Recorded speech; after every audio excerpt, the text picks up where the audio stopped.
All right, welcome to the part 2 of the chapter 5 discussion. We left off on slide 25, I believe. So we're going to resume on slide 26. But before we do that, I want to make sure that we circle back around to some of the examples that were provided in the book on doing some of these calculations. So we're actually going to start on slide number 15. So I'm going to have to zip back to that real quick. You can do the same if you like, if you're following along at home. And we went over this briefly in class, but we're just going to go ahead and work through this again. Slide number 15 is showing how to come up with the CLTD values. Remember that the formulas that we use to measure, key in on these terms, folks, measure the transmission rate and the transmission amount through an assembly. When we're using heat loss, that is the things we covered in chapter 4, it was a fairly straightforward heat loss rate based on the temperature difference between indoor design temperatures and outdoor expected lows. And in cooling, it changes a little bit. So in heat gain, we do that a slightly different way. So here is the process to come up with that CLTD. Again, when we were looking at it in terms of heating, it's pretty straightforward. It's just to take the indoor air minus the outdoor air, and that's the temperature difference. That's that delta T. With this one, we're using CLTD because it is a little more complicated, and we have to factor in a number of other things. But you'll recall that CLTD, the cooling load temperature difference, is similar but not the same as delta T that we used in chapter 4. CLTD does account for the combined effects of inside and outside temperature difference. Of course, that's where it starts, but then it also factors in the daily temperature range, the solar radiation, heat storage in the construction assembly, that's important, and then radiation storage in the building mass. So it does require a few more steps. Let's go ahead and take a look at that now. So it's laid out here in this list, and so I'm going to work through the list, and then we're going to go through and actually do example 5.1 from the book, so you can kind of follow along with that if you like. The first step here is to identify the outside air design temperature for the location, and for that we're going to reference table 5.12. That's moved all the way to the end of the chapter because it's so big and it has multiple locations within it. They've just kind of pushed it out after the chapter question. So if you can look in your book real quick and flip to that, we're going to be using those tables. We're going to locate on that list the appropriate city. So it's all broken down by the various states and cities, major cities throughout the U.S. We can find something close to our building site using that table. The next thing we're going to do is look in column 2A, and that's the number that correlates to the design temperature at the top of table 5.1 right up here. So when we look in column 2A, that is the design temperature based on the location, and it's going to fall somewhere in this range between 85 and 110. Now you might wonder, well, why don't we have something less than 85?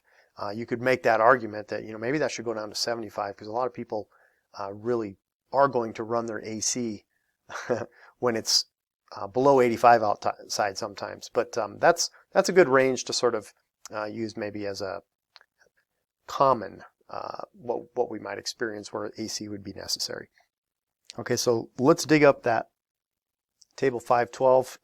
Here we are at the end of the chapter. These are the chapter questions, and here we go. So here's table 512, and it starts obviously with Alabama. It's all alphabetical by state. And we're just going to use Colorado for the example because that is the example that we're going to go through next. And so I'll just kind of jump ahead until we get to Colorado. I must have passed it. Okay. There we go. All right, and here's Denver. And this 93 right here, this column 2A is what I was talking about. So this is where we're going to actually find our cooling design temperature. And the book just doesn't do a real good job, or at least not that I was able to ascertain what the difference between the three percentages is. But the example that they do use the 0.4% for the cooling. So we're going to use one of these two columns. We're going to use 2A in this case because it is the dry bulb temperature that we're interested in. This one is the wet bulb temperature. So The dB column under the 0.4 is what we're going to be using for all of our examples. So the design temperature is 93 in Denver. And so we're going to take that and we're going to sort of jump back into this and see what we do with that number. So this number correlates to the design temperatures at the top of table 5.1, which is right here. So we don't have a 93 in here. So what the book describes for us in the example 5.1 is that we're going to have to interpolate between what we need and the two that are given on either side of it. Okay, so 93 would be kind of closer to 95 than 90. So the number that we come up with is going to sort of be like 2/3 of the way to 95 from 90, if you could kind of think of it that way. So that's what 0.5 here means. An exact match is found. Just use that number that we find out here. Otherwise, we're going to interpolate. So the next step is to identify the daily temperature range for the location. That also can be found in table 512. So let's go back and look at that. If we scroll to the top, you can see the range of dB, dry bulb temperature, is up here. And so we're going to scroll down and kind of just bring across Denver again, and you can see that it is 26.9 for this particular location. And what does that mean, right? So let's kind of take a look at that. Once we know the city, once we found the range of dB, which we just discovered was 26.9, what do we do with that number? Well, that number determines if the range will be in a high, medium, or low condition or column along the top here. So that is actually described down in the bottom here, and exactly what high, medium, low range is defined as is listed in here. So low daily range would be less than 16, medium would be between 16 and 25, and then high would be greater than 25. And since we're at 26.3, we're going to have to use the high range column. So wherever we're going, it's going to be in the H column up here. Now we already decided or figured out that we're going to be someplace between 90 and 95. So let's see where we are on 90. And we also are going to have to know what side of the house the wall is on. So I think the example 5.1 uses the east side. So east and west are the same for walls and doors. And so we just come across until we get to 90, bring down the high value. And so we are at 13 at 90, and we would be at 18 at 95. So if you figure basically the difference between 90 and 95 and find where 93 would be in there, sort of 2/3 of the way over. So between 18 and 23, or excuse me, 18 and 23, that also just happens to be coincidentally 5 numbers or 5 digits away. So what we can do is 13 and 18. I'm getting my my columns mixed up. My apologies. So we're in the high column here. East and west would be 13. High column here. East and west would be 18. So that also is 5 digits over. So we could say that 13 to 18 would be 16, perhaps, would be our number. That's what we were after. All of that just to get that number, that 16 number. That is our CLTD.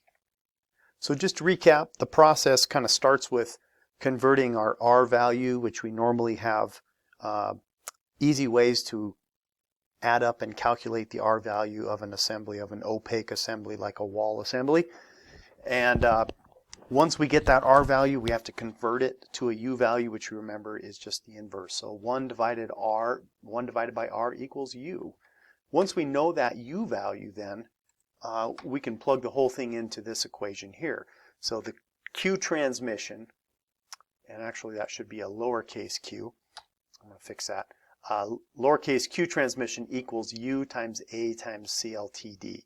So remember that CLTD is getting plugged in here in place of the delta T we used in chapter 4. So the U value of an assembly times the area of the wall times the CLTD equals our transmission rate. So let's finish our example 5.1 knowing that. Wood frame single family detached residence in Denver, Colorado has a corner room with an east facing wall with a net exposed area of 98 square feet. So there's our area value that we're going to use. The R value is 20.8 per square foot, so we can use the inverse of that for our U value. And so that's kind of how this steps through. So U equals 1 divided by RT equals 1 over 20.8 in this case. That's our R value. And that's going to give us a U value of 0.048. So now we have all the pieces that we need to solve this equation. We have the U value, we have the area of the wall, and we have the CLTD, which we did just a minute ago. So again, here is that sort of CLTD process laid out for you from table 512. Remember, we jumped over to Denver, Colorado. We found that the dry bulb temperature for that area is 93. And then we also found out that the temperature range is 26.9, which put us in the high category because it's over 25 degrees Fahrenheit. And then we jumped back to table 5.1 and we found the CLTD by interpolation. So we had to go between the two values that were given on the table, 90 and 95, and then we found the values for east walls. The two values were 13 and 18, and we landed on 16. 16 was our CLTD. So now all three pieces are in place. We come down here and we plug those numbers in. The U value 0.048, the area 98 square feet, and the CLTD of 16. That multiplied out gives us 75 BTUs per hour. Again, the toughest part about all of that, I think, is coming up with the CLTD. But here's the process laid out for you, and you can go and refer back to that when you start working through the chapter questions. All right, so hopefully example 5.1 made sense and all of that. You can kind of work through, bouncing all over the chapter for tables here and tables there. Example 5.2 does revert back to what we did in chapter 4, where we're just using U value times area times delta T. That would be just the temperature difference between indoor and the other side of the assembly. In this case, it is related to unconditioned spaces like a garage. The only thing tricky about this example is we need to figure out what the temperature in the garage would be on an average day. And that's really hard to do without actually having the garage there to sample at various times of the day. So the scenario the book gives for that is, let's just assume we left the garage door open, which does happen from time to time. I'm not sure why we would design a garage or design an assembly or even a heating system for a condition that's rarely the case when the garage door is open, but that is what they've done here. So we're going to convert R value to U value by dividing 1 into 1.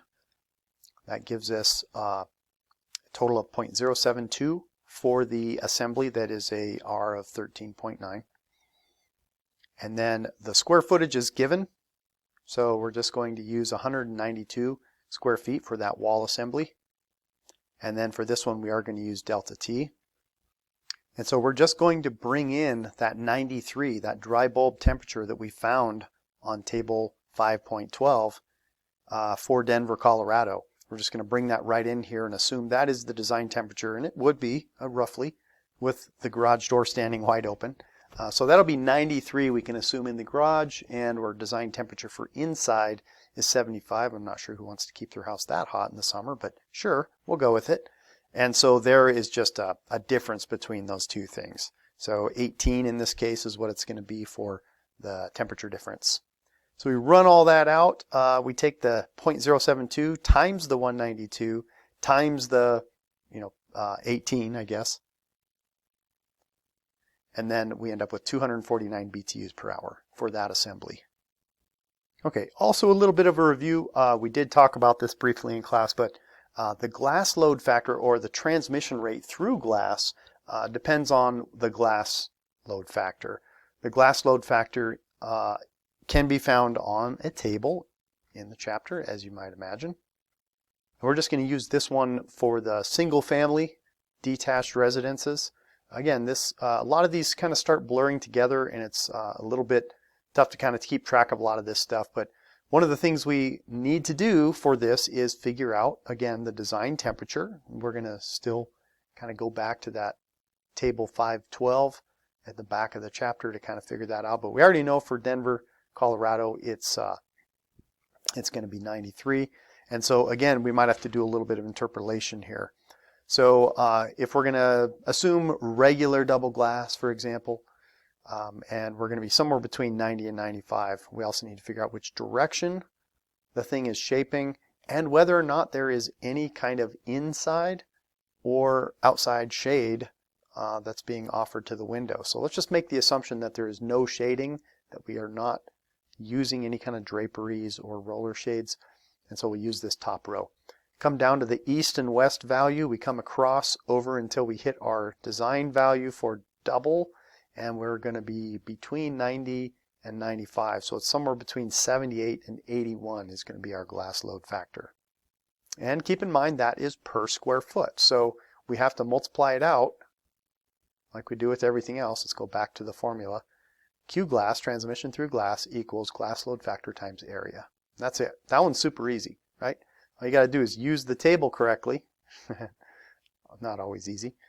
And then figure out the size of the window, the surface area of the window in square feet.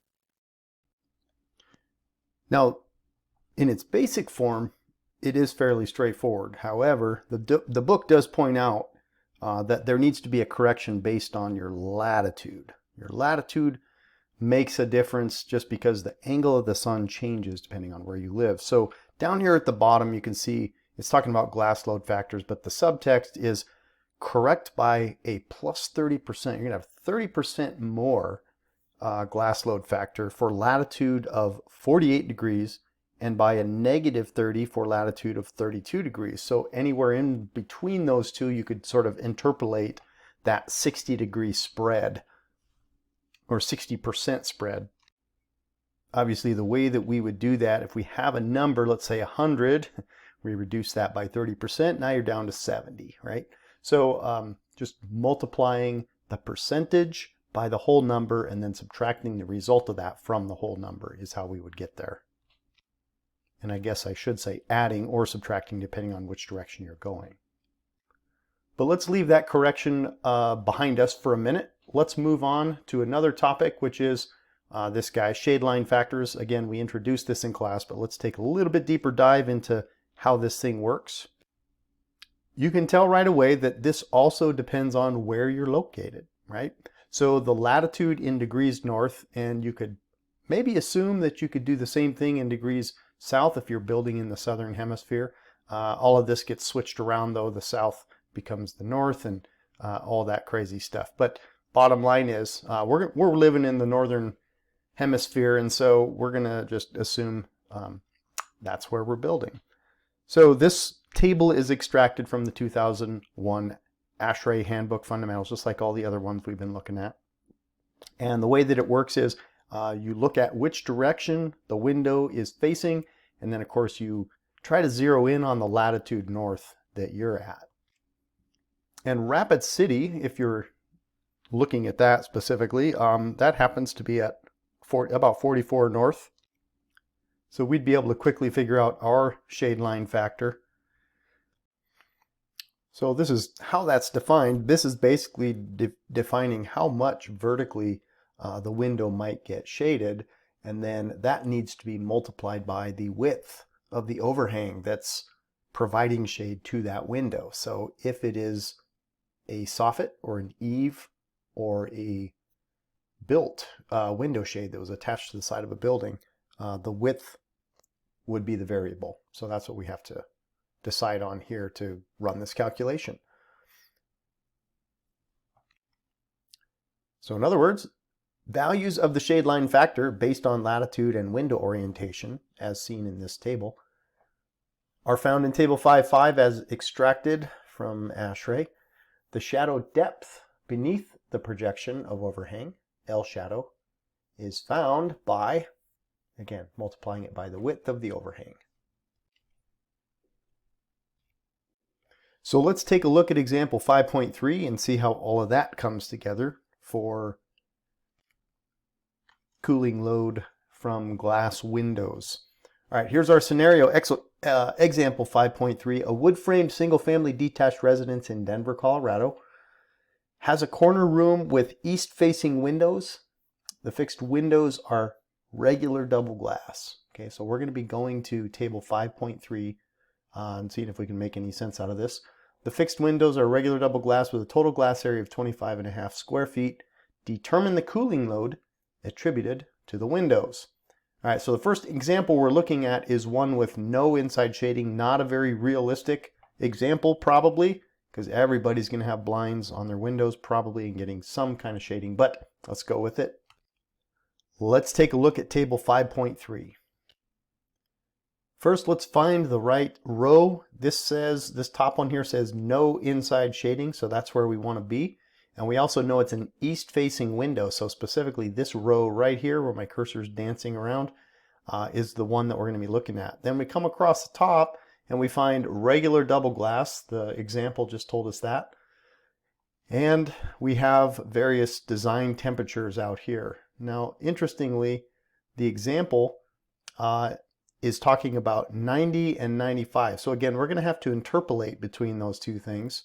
But let's see where 90 lands. If you come down with 90 and you intersect it with east, you can see that the glass load factor here is 78. And then the one up from that, 95, is 81. So we only have 3 glass load factor increments between 78 and 81.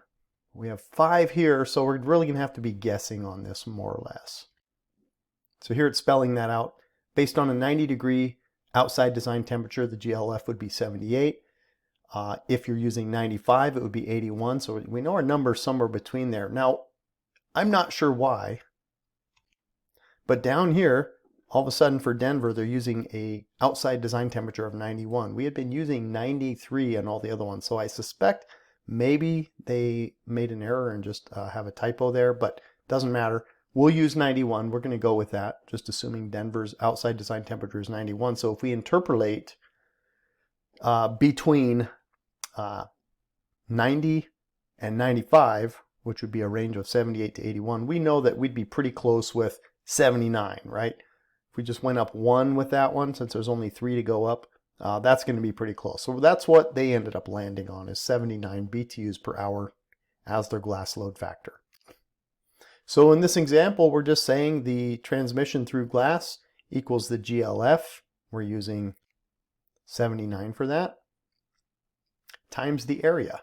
And we know the area is 25.5 square feet. So we just multiply that out, and we end up with 2,015 BTUs per hour.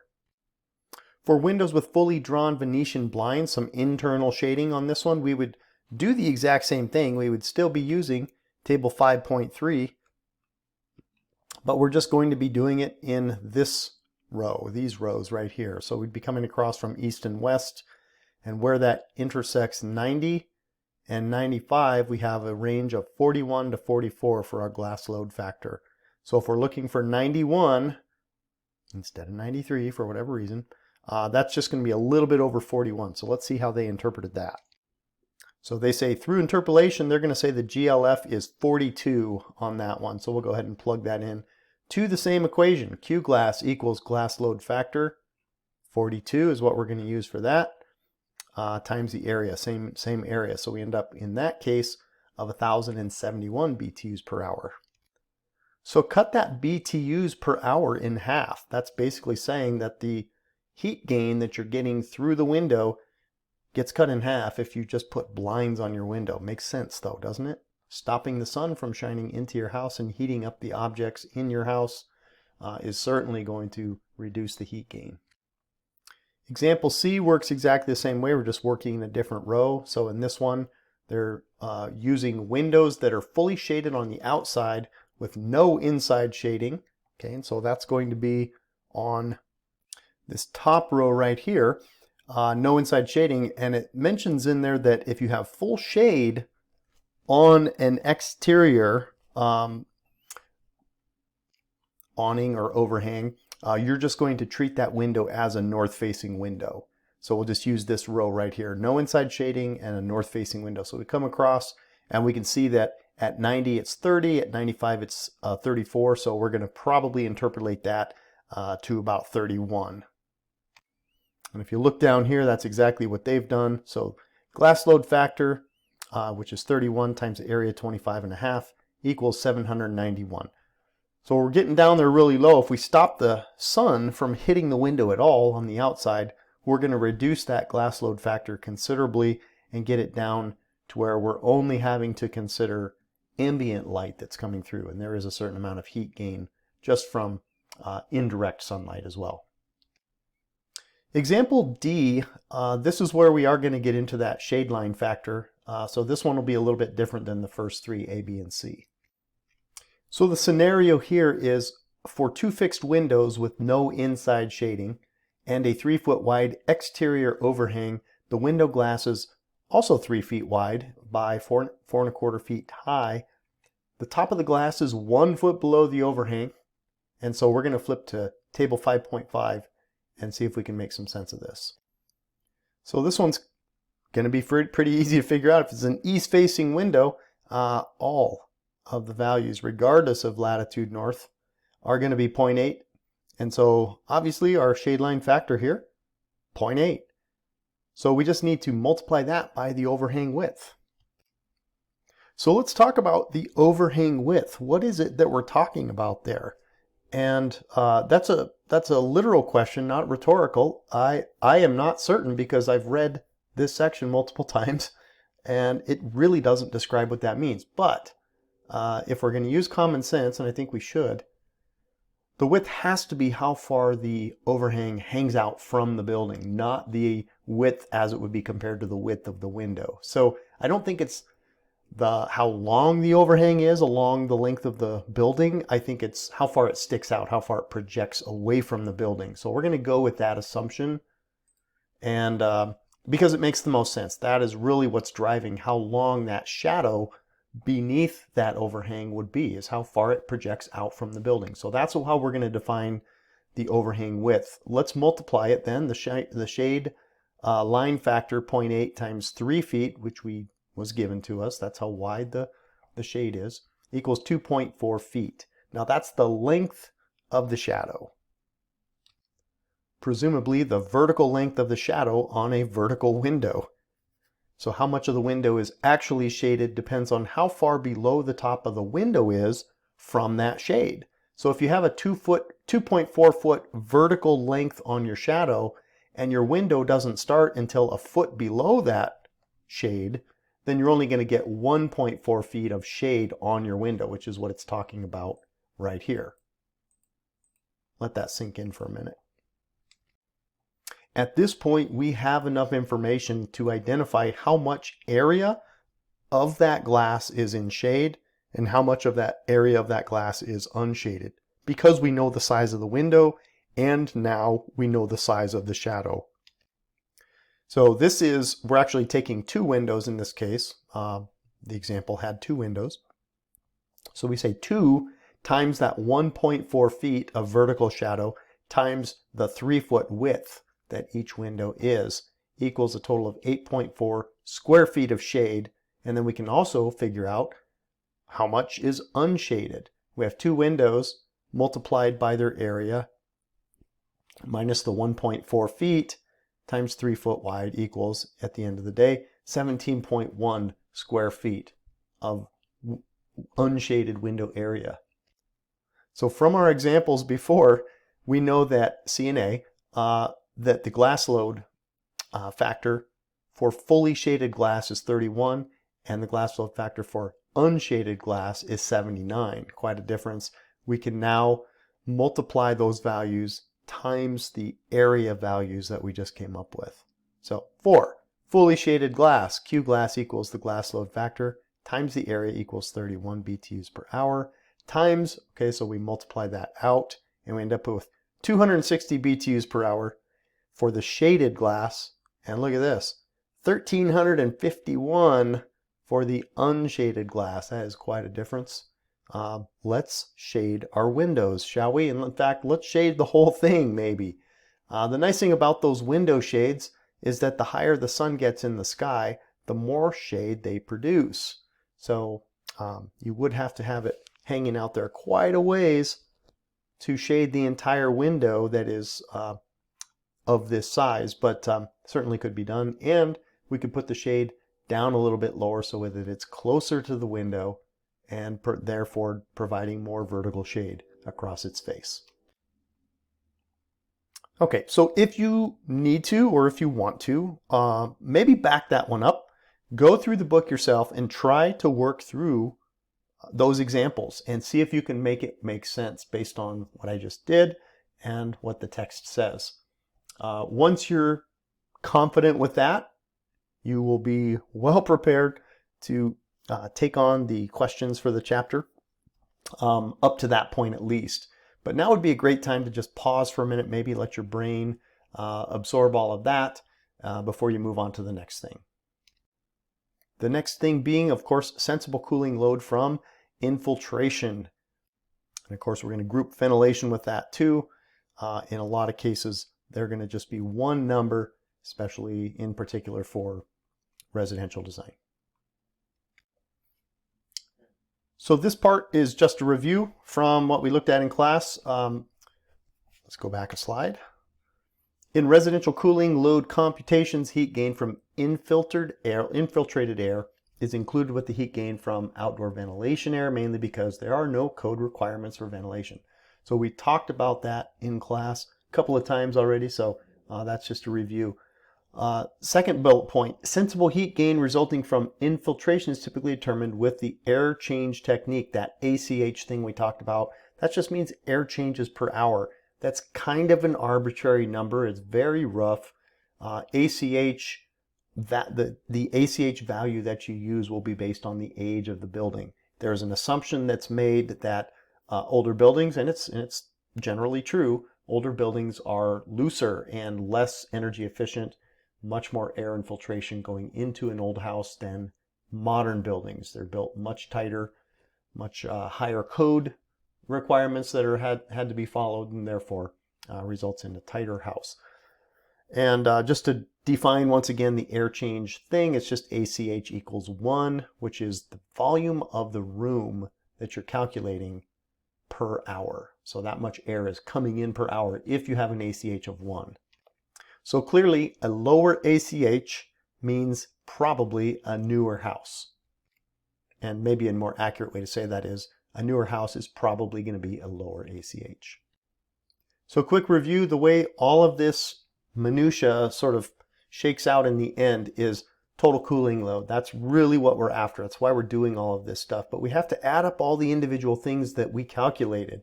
So sensible load and latent load, and that's just going to be a ratio.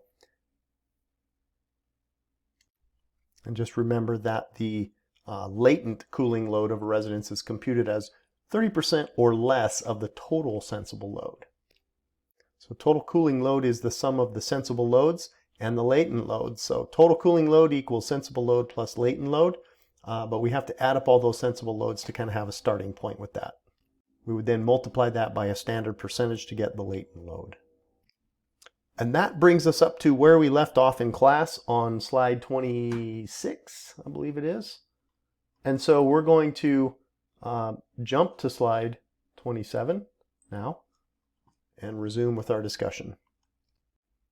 So the general procedure for computing residential cooling loads, as you'll see, is pretty similar to computing residential heating loads. We're doing it room by room, zone by zone, any individual interior space that we can easily separate from the rest of them. According to the text here, makes calculating and serving these individual spaces easier. None of this seems particularly easy to me, but compared to trying to figure out the whole space at once and how each of the variations in the individual spaces affects that whole space, I guess it would be easier than that. But so when we do this space by space, again, we're calculating for the exterior spaces, those spaces within a building that are adjacent to exterior walls or adjacent to walls that are adjoining unheated spaces, right? That was one of the other things too. So infiltration and heat gain and all that stuff that is happening is usually happening at the building envelope. And that sometimes does also include unheated spaces that are connected to your building. So the first step always, as we've seen many times in our examples we've looked at, determining the outside design conditions needs to start there. So what is it that we're trying to bring the temperature down from? And since we're cooling, it's always bringing the temperature down. Number two, how much do we want to bring it down? What is the design temperature inside ideally going to be. Number 3, so that we can figure out transmission, we need to know the U factor of the building envelope's assembly. And that is going to be different for walls versus windows versus doors versus ceilings versus floors. Every assembly is going to have its own thing, so we have to figure out not just the U factor of all those individual components, but also the U factor or the area of each of those components so that we can complete the computations. Number 4, we calculate the net area as mentioned, and then we're going to use the inside dimension of those walls. The difference wouldn't be huge, but it's enough. So rather than using the outside surface area of an exterior wall, we would use the inside surface area, which, as you can imagine, is going to be a little bit different, right? Because we have walls and every other things that are coming in and changing the size of that inside surface versus the outside. All right, let's go to the next slide. Number 5, we're going to compute the sensible cooling load associated with heat transmission. We're going to compute the sensible cooling load associated with heat transmission to unconditioned spaces. So 5 and 6, exterior walls and unconditioned interior spaces. Number 7, compute the sensible cooling load associated with solar gains from glass and windows. Okay, that was the other example we did. And then for infiltration, that ACH number that we're basically just going to tack on. Number 9, compute the sensible cooling load associated with internal heat gains. That would be people, equipment, and other things that generate heat in the building. And then 10, add it all up, right? So once we have it added all up, we're going to figure out the total cooling load of the latent heat simply by multiplying it. There's going to be a multiplier that we're going to use, a percentage that's going to add a certain amount for latent heat. And that number represents the total design cooling load of the space, which we can then use to identify how many BTUs per hour, which is going to directly drive the size of our heating and cooling equipment. So as you can imagine, keeping track of all these numbers and making sure that you can document all of the math that you did could be made exponentially easier by using a form of some kind. And here, at our convenience, is one such form that we could use. I have a feeling that this is just a kind of an example, an excerpt of a fairly simplified version of a form. I'm sure it can get a whole lot more complicated than this. And in fact, I would say probably you're going to have computer programs doing all of this now. I doubt there's going to be many companies out there that are going to be trying to calculate all this stuff by hand and writing with a pencil on a piece of paper. So you could imagine how it would be fairly easy to create a spreadsheet, even an Excel spreadsheet, that will do a lot of the math for you on this stuff and have a lot of the values that you frequently use already plugged in there, but also just applications. I'm sure it would take no time at all to do a quick Google search and find applications for calculating heat and heat gains for the purposes of cooling. So, but there's a form you could use as well. And we're just going to skip this slide. It's just the floor plan we used for example 5.8. We'll come back.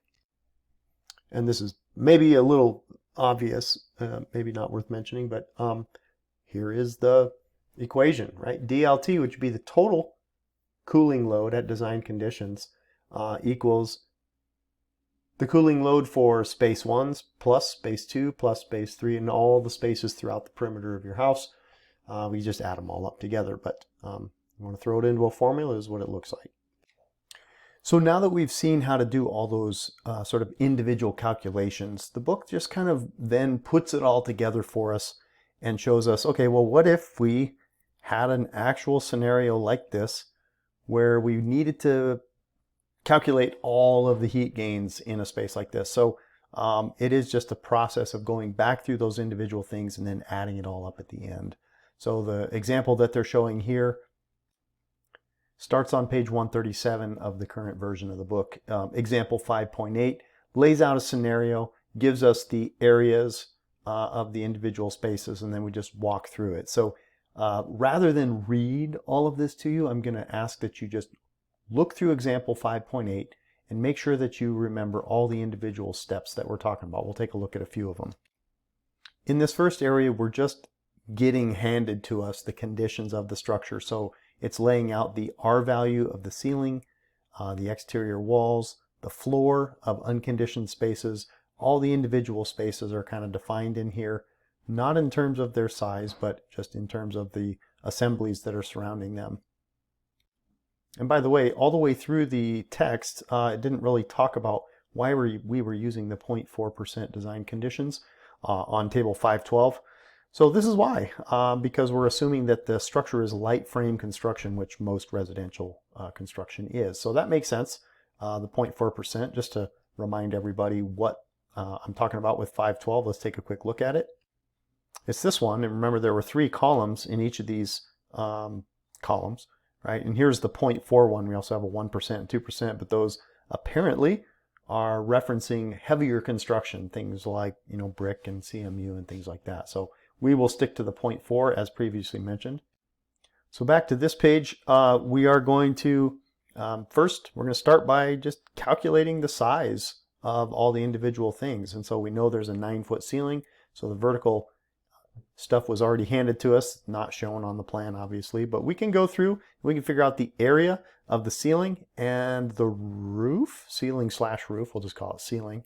The area of the south windows was previously defined, area of the east window, south door, south wall, and then ultimately the area of the floor would have to be factored in there. So we have all the information that we need to figure out those sizes or those surface areas of all those individual components.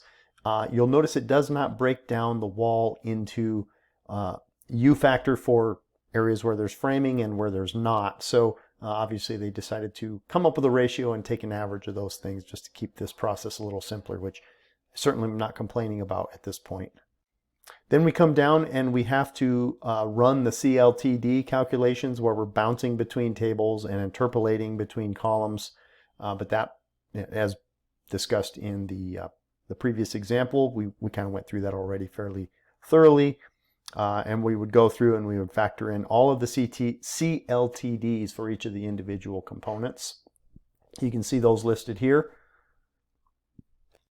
Then we do the window load computations over on this side. And we finish up with infiltration, and they are going to use an ACH of 0.35, it looks like, for this one. So that's fairly new and tight structure. And then they come up with the total load of 3,381 BTUs per hour. So that would be the total heat gain that we're going to have to compensate for with our cooling equipment for just that one room. But as you can tell, every room has multiple areas where heat is trying to come into that cool, nice, cool conditioned space. So that's what it adds up to. So after several hours of calculations, you would presumably come up with a total cooling load for each of the individual spaces. And to size the equipment, of course, we're going to have to add all that together. Probably also going to add in a percentage just to kind of cover yourself a little bit. But as the book points out, we don't want to go too far with that because we don't want the machine cooling our building to be way too oversized. So we've been talking all along about using the peak times of the day or the peak temperature variations to size our cooling systems and our heating systems. The problem, though, in larger, more complex buildings is that the peak might not happen at the same time in all the individual spaces. And you can see on this table, and this is just of maybe classrooms and offices, those peaks are going to happen at different times of the day. So the goal here would be to not add up all the peak temperature maxes or minimums in the building, but to find the time of day where the combination of those things is the most. So you can see in this table that would happen at 1 o'clock in this particular building. So that's getting down into some really fine detail that would be very difficult to calculate without some sort of a computer model. So that brings us to the last few slides of the presentation. This one is talking about energy estimation methods. Just like with the heating energy we talked about in chapter 4, there are 3 different ways that we can estimate methods or estimate the energy demands that are going to be a bit quicker than the detailed analysis that we just went through. But again, these were talked about in chapter 4, so we're not going to dig deeply into those. Degree day, energy estimation, bin energy estimation, and hour-by-hour simulation. There are also further simplified methods for estimating cooling, and this one that they're talking about here is based on cooling load hours. So you can dig into the book if you're curious about exactly what that involves. We're not going to make it an emphasis in this chapter, however. As mentioned previously, some of these estimation methods are just rule of thumb stuff and only for preliminary design or trying to estimate heating or cooling costs. So once we know the demands for a building for cooling and or heating it, we can then set about choosing a system that is going to be based on the BTU hour maximum that we're going to need. But sizing it alone isn't the end of the story. We also have to choose a type of system that is going to match the efficiency, but also match the power that we have going to a particular building. Because, for example, gas heating is not available everywhere, or it's not economical everywhere. Same thing with electricity. So the various types of systems that are available based on the fuel type, and then also the efficiency of that system. We want to be up in a range that is economical over the long term. The last part of the chapter goes through, section 5.5 goes through cooling load computations for commercial buildings. Everything we've been looking at in chapter 5 up to this point has been for residential buildings. However, the similarities are there between the two methods to the point that we're not going to delve deep into that. So we're going to more or less skip over the commercial building calculations, but it is in the chapter. If you're curious and you want to know more about that, you're going to find a lot of the methods and a lot of the formulas in particular are going to be the same. As you might expect, you're going to have zones throughout a large commercial building. Those zones can be controlled through a number of methods, and the equipment that we would use to push the correct temperature of air and the correct amount of air into the various spaces of a building. There are all kinds of mechanisms built into the ducts and the air movement equipment itself, and even at the registers themselves. A lot of these things can be thermostatically and humidity-wise controlled automatically so that they come on and turn off at the right time to achieve the right balance of both heat and humidity, or cool and humidity. But the specific types of controls that we can put into an HVAC system are going to be a topic for another day. But we'll suffice to say, and this is the final slide, that cooling load computations for commercial buildings are going to be based on the same types of things that we looked at in the residential calculations. Some of the considerations and methodologies outlined previously include transmission, loads through glass, lighting, appliances and power equipment, the people, the occupant load, and the cooling load from ventilation, which you will have in commercial, even though you usually don't in residential. Okay, that was a long one. I appreciate your patience and perseverance getting through that. Hopefully a lot of that made sense, but please do bring any questions that you might have over any of that, particularly the calculations, to class with you next time, and we could certainly dig a little bit deeper on our review of Chapter 5.